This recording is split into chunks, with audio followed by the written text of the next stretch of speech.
Hello, and thank you for joining us. Today, we are going to have a lively, interactive discussion about potential risks associated with mergers and acquisitions as they relate to benefit plans and employment law.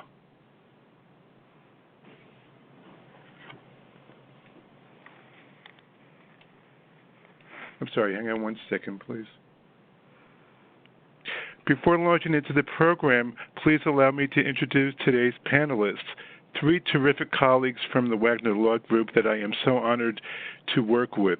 Mark Poerio focuses on executive compensation, employee benefit, and fiduciary matters, especially from a business, governance, tax, securities, and litigation perspective. Mark is Chambers rated and recently completed his terms both as president of the ABA's prestigious American College of Employee Benefits Council and as a member of the executive board of the American Benefits Council. I've had the privilege of presenting with Mark in the past. Hello, Mark. Hey, David. Thank you for the introduction. We also have Izzy Goldowitz. He advises clients on employee benefits in mergers and acquisitions, restructuring and bankruptcy, multi-employer plan administration, and restructuring, new retirement savings platforms, and employee benefits legislation. He served for over 30 years with the Pension Benefits Guaranty Corporation, where he oversaw legislative and regulatory work, multi-employer plan and benefits advice, and bankruptcy, transactional, and litigation matters. He also serves as an adjunct professor at Georgetown Law Center and is a fellow and board member of the American College of Employee Benefits Council and a recipient of the PBGC's Distinguished Career Service Award. Hello, Izzy. Thank you for the kind words, David, and good afternoon, everyone.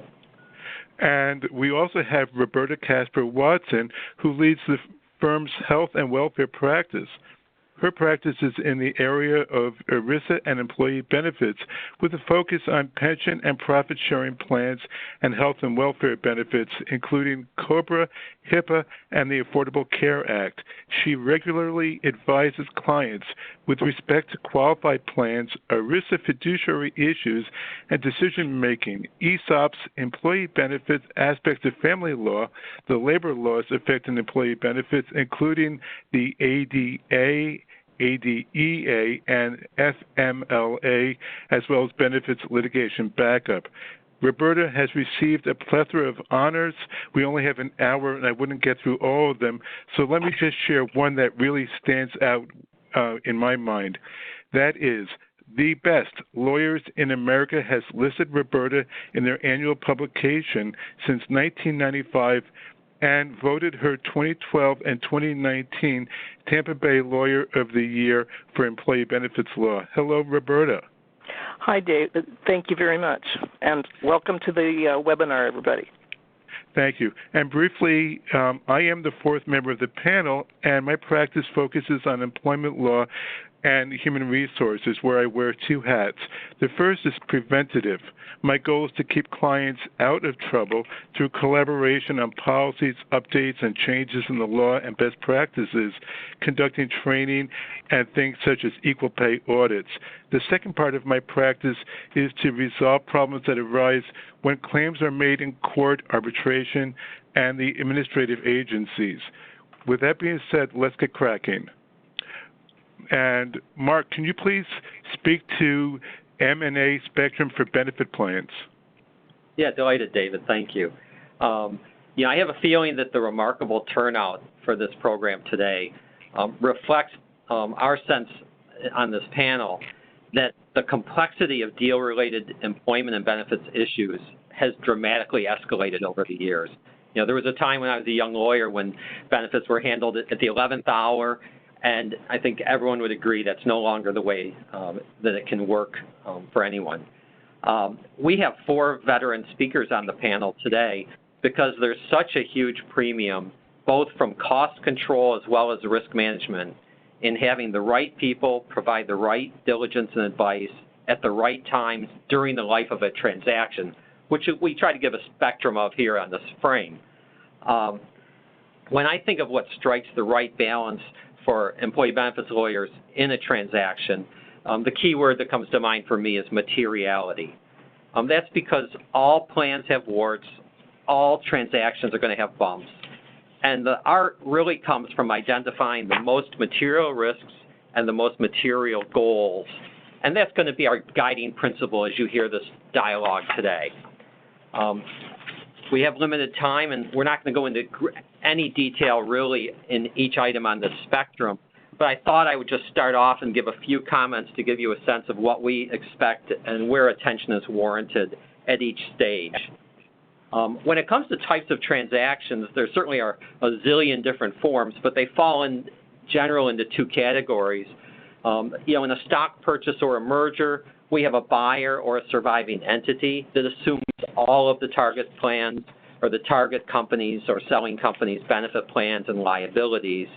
So obviously in that case, we have to do our diligence and be very aware of the risks associated with what we inherit. A little bit of a surprise, I think, comes from asset purchases because there is often a sense that when you're only buying the assets that there's not as much of a worry about employment and benefit plan liabilities. But there are two things to consider there just real quickly for a buyer. One is under the federal law of successor liability. So if a buyer has notice or constructive notice of a benefit plan and a substantial continuity of operations of the seller, there can be derivative liability or successor liability that's inherited. That is obviously one source of concern in terms of, what does the seller have as problems and what could be inherited going forward. A second item comes also from the federal employment laws, where that same principle can apply to employment-related liabilities. As a result, from our perspective when we're buyers, when we're doing diligence, we certainly want to get enough information to understand what are the obvious risks that we're inheriting. We also need to know what are the key kind of transitional employment and retention issues that we face. For example, we had a tech company that was selling, and there was an automatic acceleration of vesting for all the stock options on the closing. We faced an exodus of the workforce at the closing date if we hadn't acted beforehand to come up with a retention strategy for those employees. When it comes to pre-deal planning, I think the emphasis there ought to be for sellers, potential sellers, and target companies, because the rule of thumb I've found over the years is whatever is in place and locked in when negotiations start ends up being the launch point for discussions. So if there's a change of control severance plan in place, that is accepted as a part of the transaction. Defensively, we've put in place, for example, ESOPs can have a huge built-in liability that's unallocated to current employees of a seller, and we've had automatic termination provisions in ESOPs to make sure that the target company's employees, when we represented the target, receive that benefit. So there's always actions to take preemptively at the front end. That's more important to the target than it is to the buyer in a lot of cases for this reason. We've had transactions where we represented a target and we got close to a closing, and the failure to have really good retention incentives for key employees ended up being when the sale closing dragged out, we'd lost our key employees and pretty much had to take whatever was being given at the closing as a closing condition because we didn't have a workforce for the company to re-emerge on its own again. Turning to diligence, I think the key thing there is to be thorough and accurate without over-disclosing. Obviously, if you're buying, you want to know what are the material liabilities, and we're going to talk about that. From a negotiation side, I think for buyers, a couple things come to mind. First, we want to maximize our post-closing flexibility about inherited plans. We don't, for example, in general, want to lock in an obligation to provide comparable benefits to what the seller had. We're more likely to want to bring them onto our platform so the seller's employees get comparable benefits to similarly situated people of the buyer. We don't want to, for example, have to do a comparability analysis for a seller's defined benefit plan. That would be like a nightmare. Another thing that comes up, transition services agreements. Because in fast-moving deals, we often need to come up with some type of a patch that gets the workforce transitioned over. And those types of agreements can often be done at the 11th hour, but both sides, the seller and the buyer or target, are going to have risks associated with that. So that's something that, again, warrants a lot of care. Let's see. And then there's something called a Halliburton provision, which probably a lot of the lawyers on the call are probably familiar with. But there's a case that came, I think, out of the Fifth Circuit several years ago, which basically said that a deal document had the effect of amending ERISA plans and creating ERISA rights. So a Halliburton provision is a deal provision that says nothing in the document is an amendment to an ERISA plan. Again, it's defensive against claims, but worth including. And then finally, when it comes to signing and pre-closing, the seller and the buyer need to be aware of what's going to happen to the workforce, to the compensation, to the benefits, both in the lead up to the closing and then afterward, and position for that. And finally, I'll go just mention that on a post-closing basis, the transition of the seller plans and target plans into the buyer and the employees is always something that the earlier that's vetted and a timeline is established for a transition, the better everyone will be served. So overall, it wasn't that many years ago when it was economical to have junior attorneys take a leading role in M&A transactions, especially in diligence and even drafting. I think all of us on this call today from the Wagner Law side would agree that the most efficient approach today involves having a senior veteran attorney who's got a trained eye for what's material, take the lead on this, and then use other attorneys more junior as needed. With that, I'm glad to turn the discussion back to David and my colleagues. Roberta? Yes, that's a good transition, Mark, to the defined contribution plan topic. It's really important in any deal to make sure that we know what the plans are that the seller has and what's going to be done with them post-closing. Particularly with 401k plans, 401k plans are subject to a special rule that doesn't affect other qualified plans. 401k plans cannot make in-service distributions to people who are under age 59 and a half. And so once a buyer owns the seller's 401k plan, it's subject to that in-service distribution prohibition for any employees of the seller who go to work for the buyer. So it's important to decide pre-closing what the buyer wants to do with that 401k plan, particularly in a stock deal, where in a stock deal you buy the company, you own its plans. You might be able to make other arrangements in an asset deal, but in a stock deal,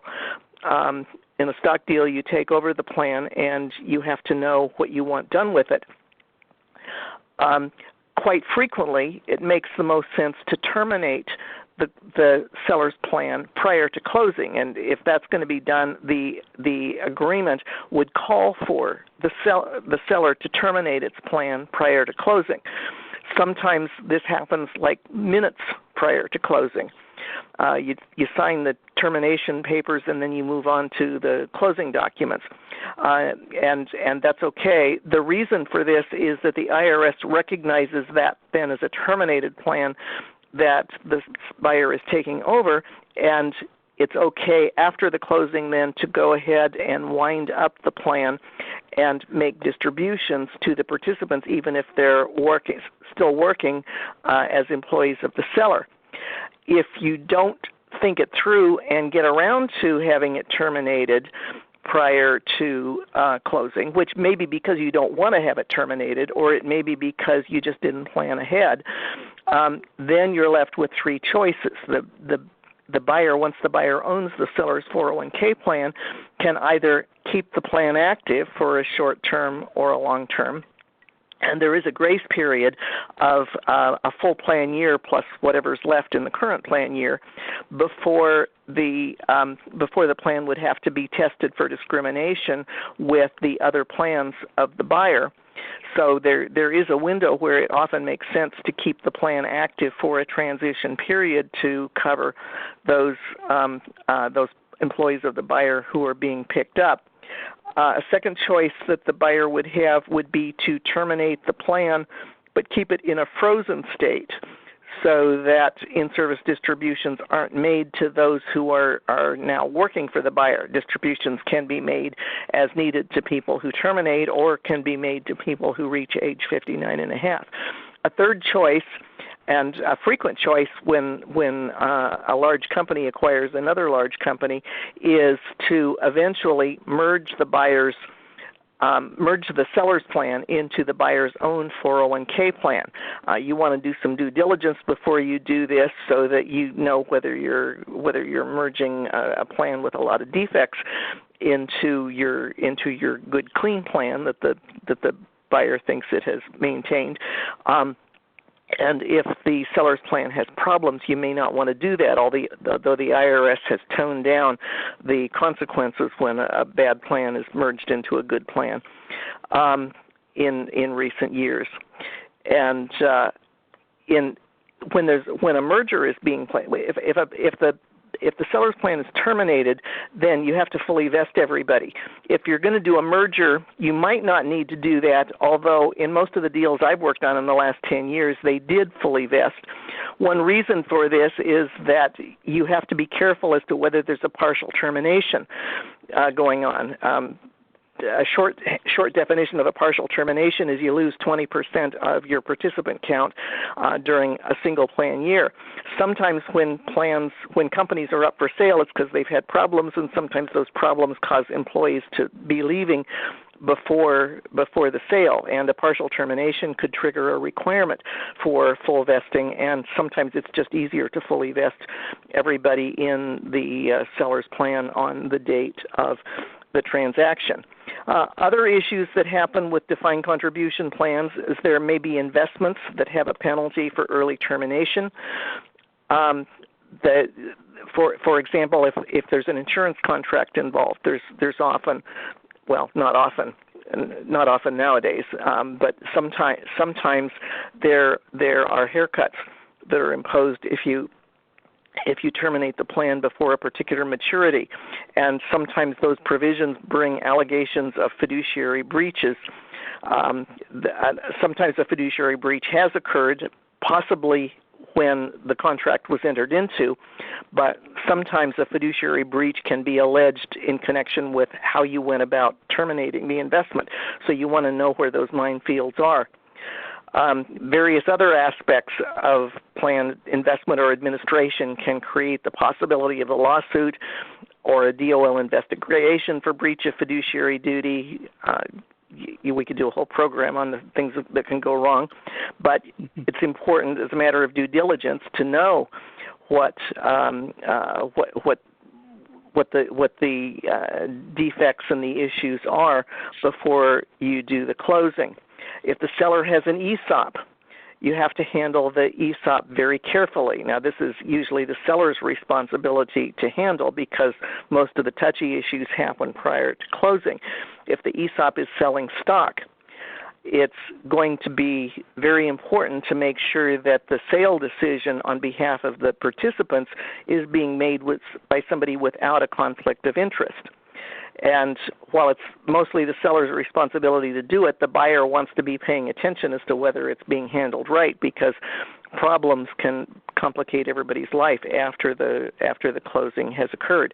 Also, if there are escrow accounts or performance guarantees, and if the buyer can't waive them or the other sellers can't pick them up, so as to exempt the ESOP from them, then that complicates ESOP life after the transaction, and sometimes the ESOP has to stay in existence in order to receive the money from those delayed sale proceeds, and sometimes a plan amendment is necessary to allow that to happen, to convert it to a profit-sharing plan, and to provide for what happens if and when the extra monies come in, and sometimes the plan has to pay its own expenses, and so you have to hold back on distributions, and it can be very complicated if there's an ESOP. You want to make sure that in any event, with all of these defined contribution issues, you want to make sure that the situation is assessed and managed appropriately, assessed prior to closing so that it can be managed appropriately after the closing. I will now turn this over to Izzy. Thank you, Roberta. Izzy, can you please speak to defined benefit and multi-employer plans? Yes, happy to, David. So, interesting, as Roberta was speaking, I was thinking that most of our listeners probably are more familiar with DC plans than DB.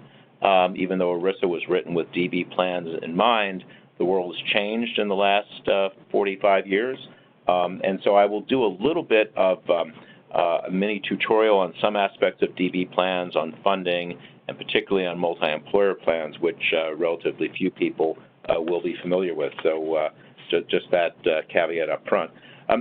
DB plans, as you know, are funded through employer contributions, and generally speaking, we think of contributions as consisting of normal costs, the present value of benefits accrued this year, and past service amortization, which is everything else, amortization like a mortgage. Congress has prescribed the interest and mortality assumptions for discounting benefit liabilities for single employer plans for these purposes. The interest assumption is based on corporate bond yields, and that produces generally a moderately conservative value. It's, you might say, a going concern valuation. It assumes that the plan will continue and that the employer will make up any losses, principally investment losses, over time. But if the plan terminates, then the benefits are valued using insurance company annuity prices. That is to say, a termination basis, sometimes called a PBGC basis, and that assumes that the employer will settle liabilities at a single point in time, handing mortality and investment risk over to an insurer for a price without recourse to the employer if things turn out bad. So naturally, the insurance companies will use more conservative assumptions, and that produces a higher valuation. In mergers and acquisitions, it's well to keep this in mind, because if the buyer is to assume the plan, it will be assuming the ongoing obligation, but potentially the much higher obligation if the plan should terminate. Now, if the plan is frozen, it may have little, if any, HR value to the buyer. We all have heard that your most valuable asset walks out the door every night, but we also heard Mark say that typically the buyer would rather accept people into its plan and its plan design rather than try to take over the sellers. But there are exceptions. Continuing the plan may help with employee retention or recruiting. It may help with labor peace if the company is unionized. And in that case, the buyer may take the whole plan, or it might take just a spin-off of the actives benefit liabilities and the attributable assets. Bear in mind that ERISA requires that assets be attributed to liabilities, and actives generally, their liabilities are less well funded than retirees because retirees have first dibs on the assets by law.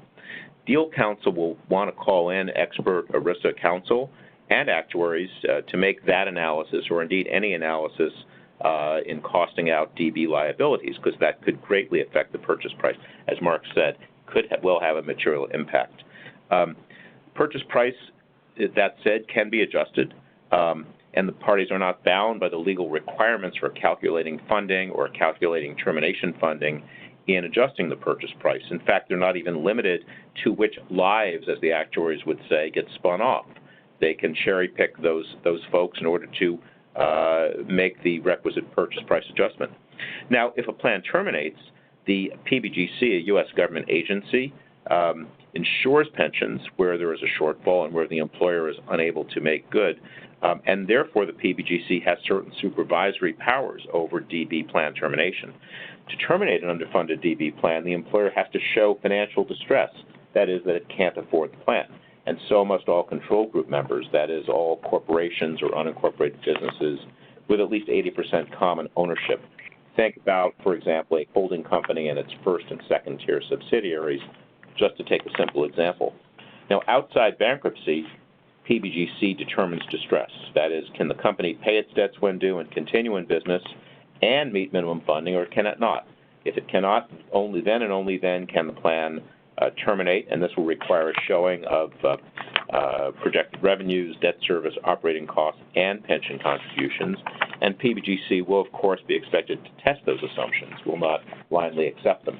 In a reorganization, there's a similar test. Can the company pay its debts under a plan of reorganization and continue in business outside bankruptcy and fund the plan? If not, then the plan can be terminated. In that case, because you are before a bankruptcy court, the judge will make that determination, but the PBGC may be heard and may well object. If the bankruptcy is a liquidating bankruptcy, however, distress is automatically met. Now, why do I mention bankruptcy? You've probably seen in the financial press that experts are citing signals of recession that could result in a wave of bankruptcies as early as 2020.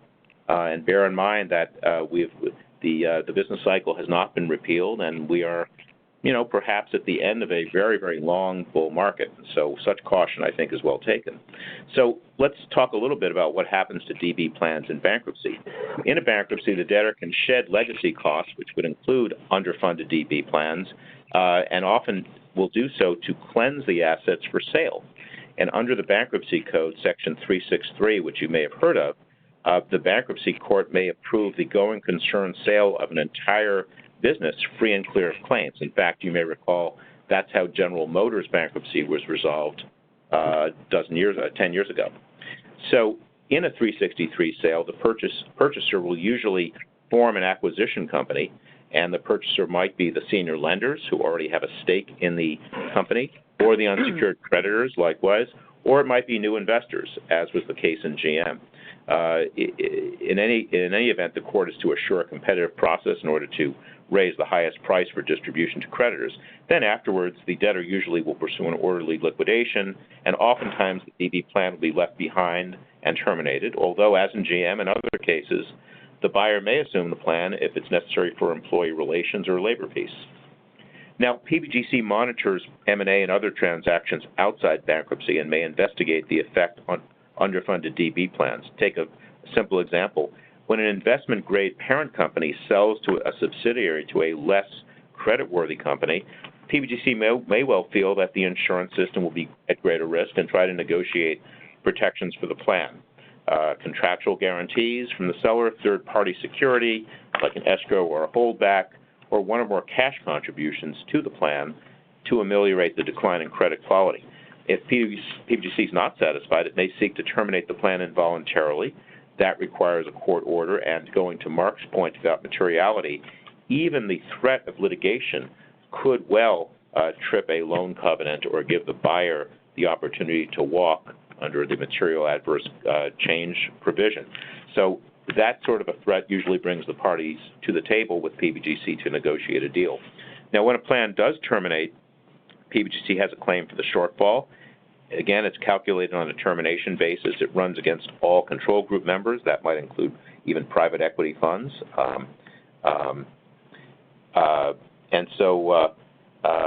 As Mark said, successor liability might apply in that circumstance. I'd call your attention to the recent Sixth Circuit decision in Findlay Industries applying successor liability to a PBGC claim.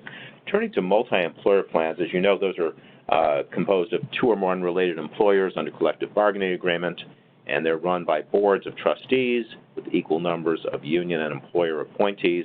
The funding rules are more forgiving than they are for single employer plans.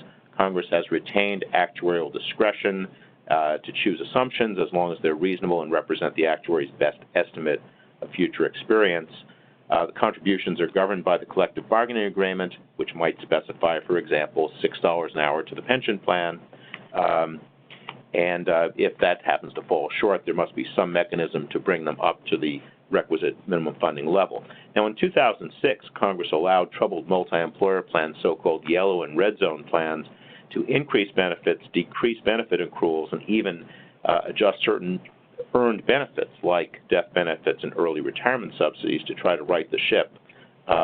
That didn't work for all plans, and in 2014, Congress took an even more radical step, allowing plans that are projected to go insolvent to actually cut benefits in pay status. That requires an adjudicatory process. It's overseen by the U.S. Treasury Department, and I did want to call your attention to the fact that Congress has been considering fixing this problem, and the longer they take in order to address it, probably the more costly and complicated the solution will be. So multi-employer plans are risk pools, and that's good. It helps employers with economies of scale, but stable employers may end up subsidizing the ones who've already withdrawn, and may want to withdraw themselves. So Congress responded in 1980 by imposing a withdrawal liability, your fair share of the underfunding. In an M&A scenario, again, it's well to consider potential withdrawal liability of the seller.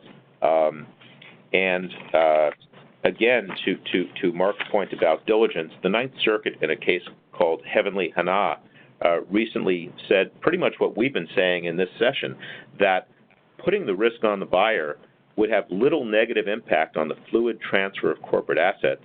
Purchasers would simply investigate the possibility and negotiate the possible liability and negotiate a purchase price, an indemnity provision, or a security bond that would take it into account. And I think that is ultimately my bottom line on DB plans and mergers and acquisitions.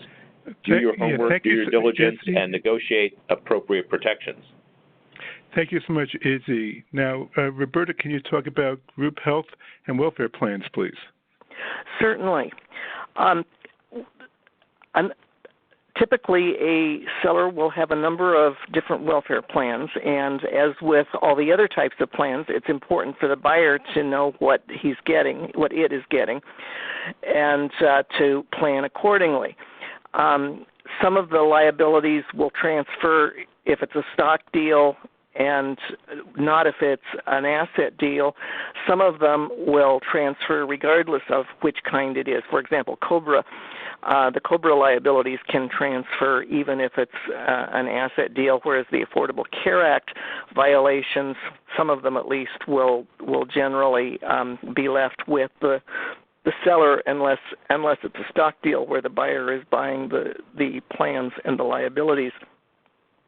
The Affordable Care Act is one source of possible problems. You probably are aware that there's an employer mandate that requires employers with 50 full-time employees or more, counting full-time equivalents, to provide health insurance meeting certain standards and to report the providing of that to the federal government. The penalties for not doing it at all are $2,000 as a dollar amount that's adjusted times the entire number of full-time employees minus 50, I believe. Even if most employees are provided this coverage, if some of them are left out, either intentionally or accidentally, and those individuals that are left out go to the exchange and get their coverage on the exchange and qualify for coverage on the exchange, qualify for subsidies on the exchange, then the employer can be penalized $3,000 as that amount is adjusted times the number of people who get subsidies on the exchange.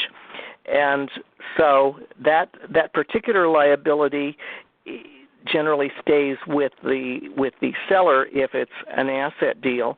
But of course, if the buyer is buying the company that has the problem, then it can be a liability for the buyer as well.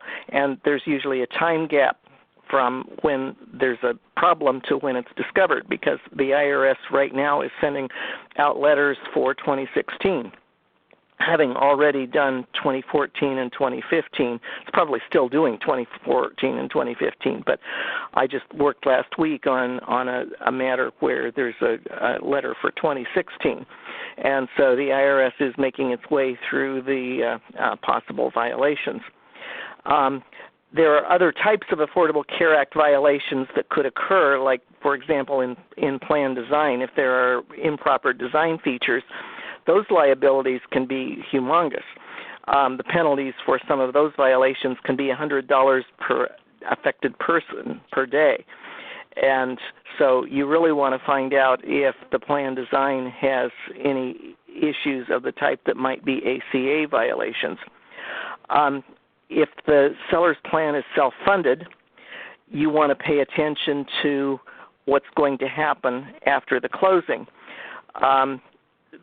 Sometimes the seller's employees are moved fairly quickly into the buyer's plans, but sometimes particularly if there are a lot of employees, it takes a while to do that, and the seller often doesn't, or the buyer often doesn't want to do that right away, and that creates some issues.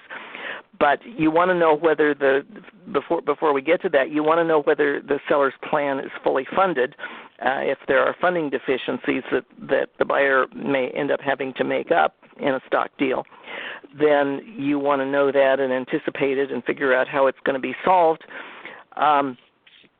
And you do want to know how the plan post-closing is going to accommodate the new employees. If they stay in the seller's plan, particularly if the seller has other control group members that are also in the plan, sometimes it's really convenient to just leave them where they are and for a few months and give the buyer time to incorporate them into its group health plan.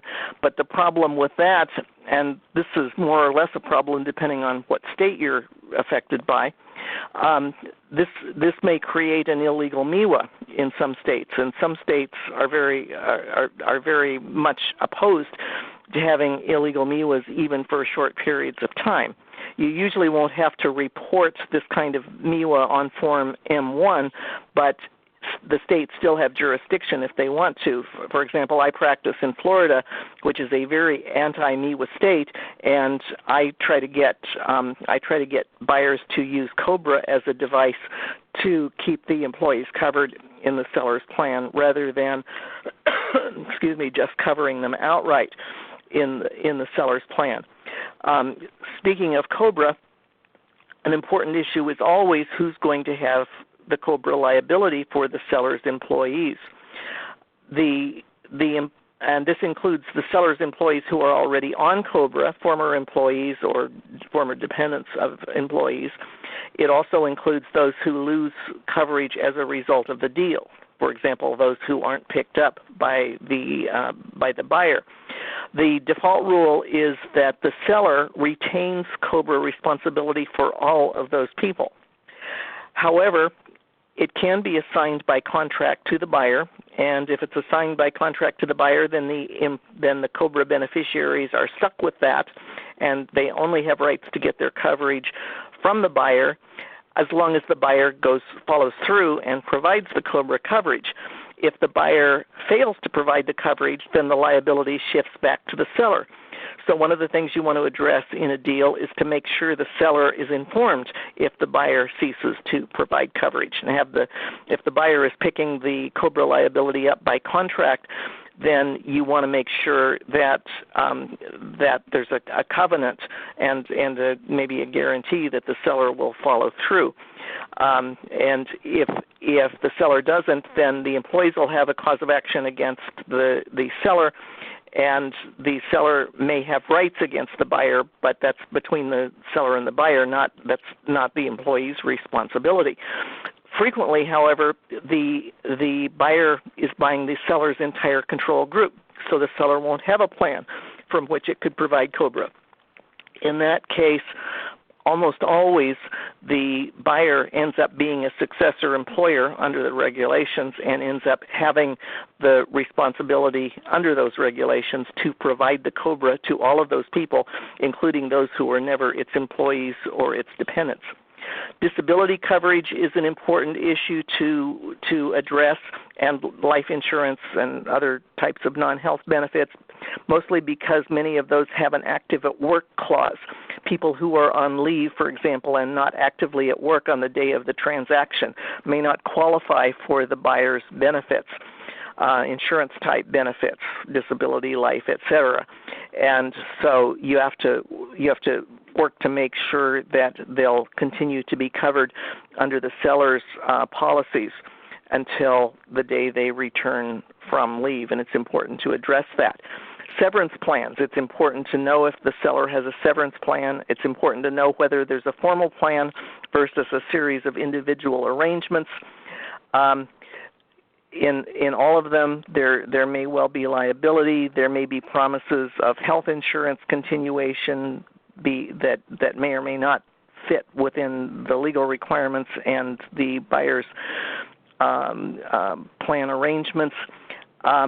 You want to know if there's any sort of a benefit under the severance plans that's triggered by a change in control. You want to know whether the buyer is going to have obligations under the plan or arrangement. Sometimes severance plans are set up in anticipation of a sale, and there are rewards to people who are retained through a certain date with the expectation that the buyer is going to actually be the one who pays that obligation. So you want to know what the liabilities are. You want to be sensitive to whether the availability of a benefit makes it easier to retain the desired seller employees, or possibly makes it more difficult. If they're getting a generous severance benefit, they might not want to stick around. So you want to know all of those things and plan accordingly in order to have your post-closing transition go smoothly. I will now turn this over to my colleagues. Thank you very much, Roberta.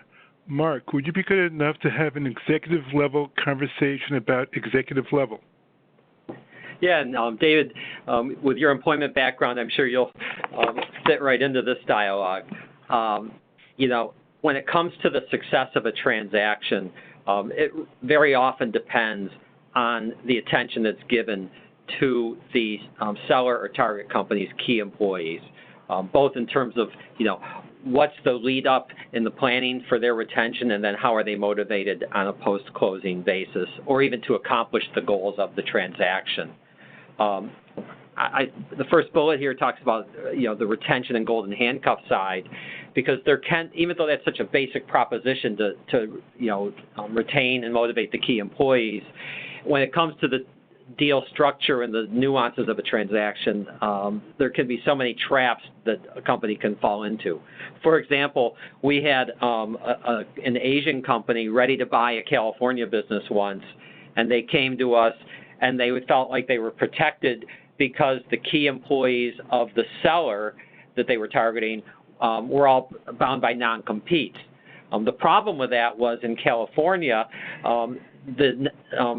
the business transaction rules only would allow enforcement of a non-compete from someone who was a shareholder with more than a de minimis interest, and this company's key employees didn't have any stockholder interest. So the company that was purchasing thought they had protection, but they actually had exposure. Another example in the non-compete context came out of the First Circuit. It was an OfficeMax case, and there, before the closing occurred, the target company had executives re-sign their non-compete agreements, and that was kind of a critical part of the deal. But then there was a provision in the deal documents that said immediately after the closing, these executives would receive new employment agreements that would have non-compete upgraded more or less or improved non-compete provisions that would apply with the buying company. And when that went to court, when the key employees ultimately did not sign new agreements with the buyer, and when the buyer went to court to enforce the old agreements that had been in place with the seller, the court said, sorry, in your deal documents you said there would be new agreements, and that showed that the old agreements were not going to be binding post-closing. So all of a sudden this company was trapped, even though they thought they had been very thorough in trying to protect their key employees. One thing that often gets overlooked, I think, in a transaction in terms of assuring that a seller company or a target's executives are protected in terms of their right to severance and their right to collect deferred compensation is what's called a rabbi trust. Essentially, a rabbi trust can be an irrevocable amount that's put into an independent financial institution and paid out only under certain circumstances. It's named rabbi trust because the first trust was issued or was approved by the IRS through a private letter ruling issued in the early 80s to a synagogue with respect to a rabbi. The synagogue funded retirement, didn't want the rabbi to be taxed, and as a result, the IRS said that'll work as long as the assets are subject to creditor claims. Going back to Izzy's point, bankruptcy considerations are certainly significant in executive compensation. A rabbi trust won't protect about that, but there are other mechanisms, and it's worth considering that anytime you have a company that's in any type of distress or that's on the horizon. But going back to the rabbi trust in a transaction, you can have an employment agreement or a severance plan that has what's called a springing rabbi trust. Kind of an interesting concept. But the idea there is it's not funded until a transaction occurs, but then when the transaction occurs, it gets fully funded so that there is an independent source of funds either for the severance or the future deferred comp liabilities.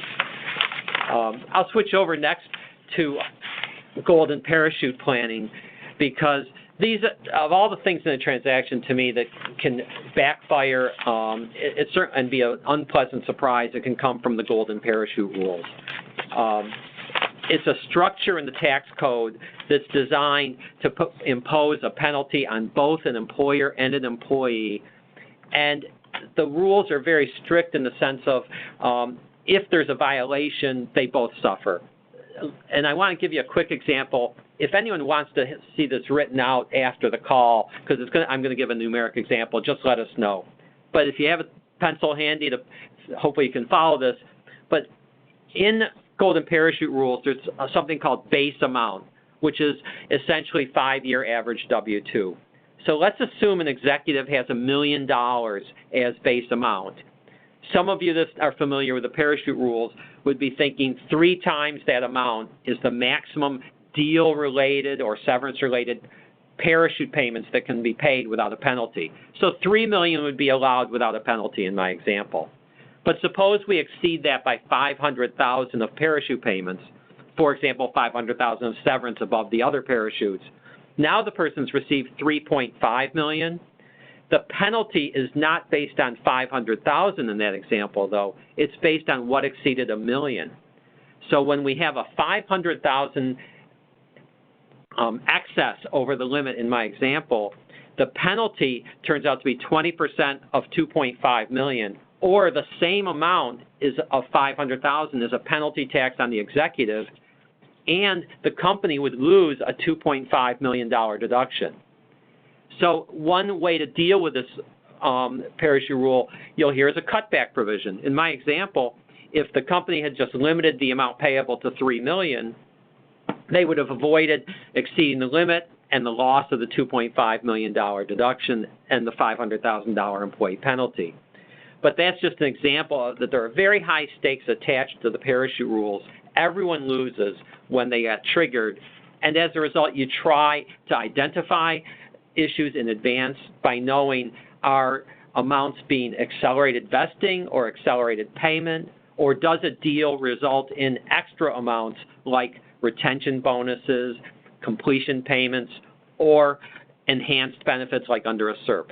Any of those could be parachutes. They all need to be factored in, and the earlier that gets studied, the better, because there are a wide range of strategies for solving parachute problems or minimizing the risk. We won't go through those today. Private companies have something called a cleansing vote, which allows you to have the stockholders who are disinterested approve the whole amount. So if we had 20 million of parachutes that would otherwise be a penalty, private company stockholders could approve that under certain circumstances. We're a little close on time, so when it comes to stock awards, I'll just mention that, there are high stakes for stock awards, obviously. In some transactions they're cashed out, in others they're assumed. Plans and award agreements have to be investigated to see what's required as well as what's allowed, because there can be, more often there's a lot of discretion these days in terms of how to handle stock awards. If it's a private company that's selling, fair market value of stock options is a huge financial risk. If the fair market value determination is not justifiable. It could be a 409A violation, which a buyer in a stock deal would inherit, and that's a financial nightmare when 409A is violated for stock options. The last thing I'll mention, underwater stock options. There's a famous AT&T wireless case where underwater means, for example, in the AT&T wireless case, I think the stock options gave people a right to buy at $23 a share, but the stock price at the deal, when the deal occurred, was 20 cents. So obviously, they're so far out of the money that everyone thought they would be worthless. And as a result, in the deal, nothing happened. They were just ignored in the transaction, and the thought was they went away. Years later, over a $20 million judgment ended up being rendered in favor of those option holders because the plan did not allow the company to unilaterally cancel their stock options, even though they were underwater. So that's a precaution to take. Underwater stock options, you always need to have a mechanism to get rid of them in the transaction. And then the last item, David, before I turn it back to you, say on parachute is kind of interesting. It's an advisory vote on whether a selling stockholder's executives are being paid appropriately. It goes to the stockholders of the seller, but it's non-binding. There's no breach of fiduciary implied by a failure to get the vote. So in many respects, it's much ado about nothing. Probably the number one issue to come with, say, on parachute is for sellers to make sure that they do a full disclosure that's accurate, because the litigation could come if items are paid out in the transaction, but they haven't been disclosed to the selling stockholders or the selling stockholders for their advance knowledge when they vote. So with that, I'll turn it back to you, David. All right. Thank you, Mark. And I'll tell you, the three of you are a very tough act to follow, but I'm going to take us to a very different part of your analysis, part of the due diligence, if you're thinking about getting into an M&A. And the first part is culture. And this is something that oftentimes gets overlooked. So I'm going to ask you to think about the U.S. 1980 men's hockey team that in the movie Miracle was Kurt Russell. And there's that scene after they just finished playing a game. It's a 3-3 tie. It's an exhibition game. And Herb Brooks, the coach, played by Kurt Russell, wouldn't let the team off the ice, and he kept making them skate and do drills and ask them, who do you play for? One player says Boston College, another says Boston University, University of Minnesota, Minnesota Duluth. None of them are saying the USA. And after a couple of hours and exhausted, finally one of the players, Mike Eruzione, says, I play for the United States. And the drills ended. The reason why I mention that is because of the fact that when there is a merger, a lot of times people think of themselves and their identity is the company that they were working for. Now they're faced with working for a different company, and it takes a while to get used to that idea. Some people are successful at it, some are not. But you've got to prepare to invest some time in blending the different cultures and the way they work, the policies, how they report, whether people have an open door policy. Think about those things, especially in light of the fact that we live in a time where recruitment and retention are huge challenges. So many of my clients complain that they are having a really hard time retaining top-level talent, and that's something you definitely do want to think about. The second thing I want to talk about is compensation, and this is a really important area. And I'll start with part of a due diligence. To some extent, it makes sense to audit the company. You may want to spend some time drilling down. Make sure that those employees who work there are properly classified. If an employee is considered exempt from overtime, are the classifications appropriate, or do we have a problem? For example, maybe this employee is misclassified and is entitled to overtime, and you're not factoring that in as a cost in a transaction. Similarly, independent contractors, and this comes up again and again. I run into this challenge. Well, I've got, 50, 60, 70, sometimes more independent contractors, but are they really employees? And if you've misclassified them, do you owe any compensation, unpaid overtime, and benefits. My colleagues here will chomp at the bit to go through the different benefits that that employee was entitled to. And then you look at the pay structures. You've got two or more companies now being blended, and your pay may be out of whack. You may have comparable employees in one company making $100,000 and in the other company $125,000, which poses a real risk if there is any form of an equal pay audit. And if you do conduct any form of an audit and you find that the man is making, for example, $125,000 and the female is making $100,000, now you've got to circle back and adjust salaries. The law is very clear in a couple of states that you can't make the correction by lowering the man's salary to the female. It's the other way around. You have to raise the female's salary to the salary that the man is making. And this is especially important because come September, for those of you who've got more than 100 employees or 50 or more employees and you're a government contractor, you've got to file the EEO-1 reports. And for the first time ever, the EEO-1 report is going to include compensation and number of hours worked, broken down by gender, by race, by ethnicity. That's a big deal. Not only that, but you've got to provide spreadsheets for 2017 and 2018. And that famous law firm, Dewey, Cheatham, and Howe, is going to be chomping at the bit to go class action against you. So that becomes a real important issue. And that's part of the physical integration also, to make sure that we've got proper classification. Things like the I-9 forms are properly collected. Make sure that they're on target. Part of the business skills, and one of the things I want you to think about also, is spend some time determining how management in the company you're seeking to acquire got into their positions. So let's say, for example, you've got a sales position, and we've got a really good salesman. His name is Willie Lohman.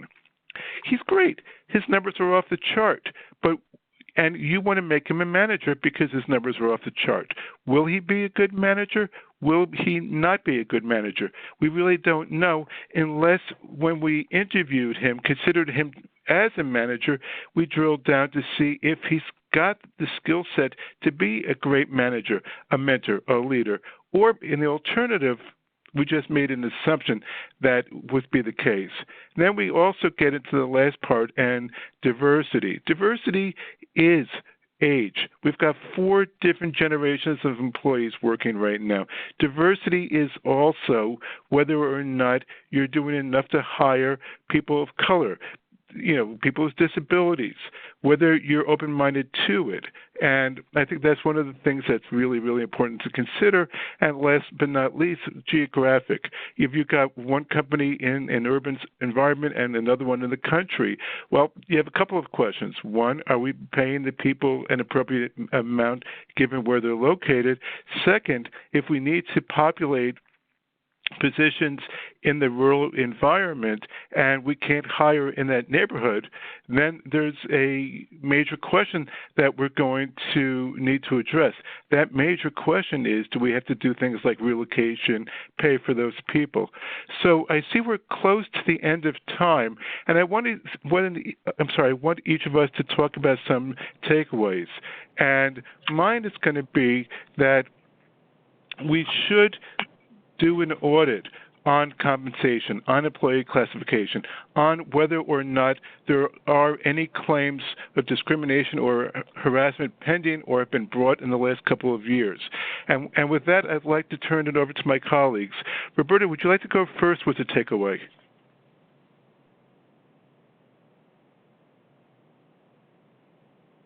Okay, Mark or Izzy? Sure, Izzy here. My takeaway, David, and folks gathered, is that a buyer or a seller needs to understand DB funding and potential claims of PBGC or a multi-employer plan in order to price assets correctly in an M&A setting and to protect itself with the appropriate contractual and security remedies.